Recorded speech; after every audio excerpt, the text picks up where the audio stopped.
Hi అండి. Welcome back to our channel. One more mini vlog. ఈరోజైతే Saturday special మా ఇంట్లో అయితే సాంబార్ ఉండబోతుంది. మీ ఇంట్లో ఏం చేసుకున్నారో డెఫినెట్లీ కమెంట్ చేయండి. సో ఎంతమంది సాటర్డే రోజు నాన్ వెజ్ తింటారో కూడా కమెంట్ చేయండి. అలాగే నా స్టైల్లో సాంబార్ ఎలా చేశానో కూడా చూసేయండి.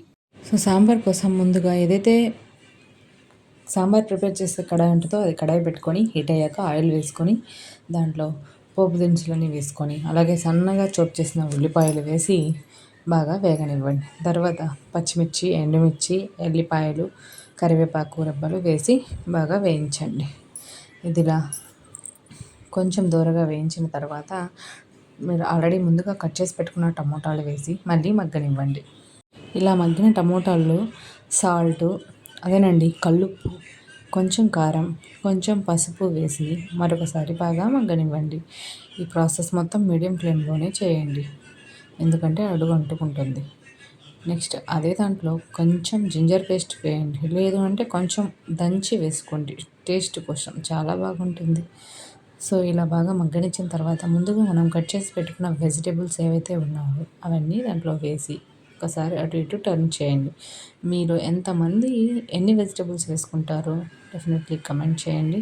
నేనైతే ఇక్కడ ఆలు, ముల్లంగి, క్యారెట్, బ్రింజల్, లేడీ ఫింగర్, మునక్కాడ, దొండకాయ అయితే వేసానండి.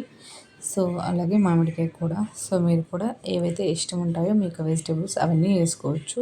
సో ఇలా వెజిటేబుల్స్ అన్నీ వేసి బాగా టర్న్ చేయండి అటు ఇటు. కాసేపు మీడియం ఫ్లేమ్లోనే మగ్గనివ్వండి, ఎందుకంటే ఆ టేస్ట్ అనేది దానికి బాగా పడుతుంది. సో అలాగే కొంచెం మగ్గింది అన్నప్పుడు తర్వాత 5 మినిట్స్ తర్వాత కొంచెం వాటర్ అయితే యాడ్ చేయండి. ఇలా వాటర్ యాడ్ చేయడం వల్ల ముక్కలు త్వరగా ఉడుకుతాయి. అదేనండి వెజిటేబుల్స్ అనేవి కొంచెం త్వరగా ఉడకడానికి బాగుంటుంది.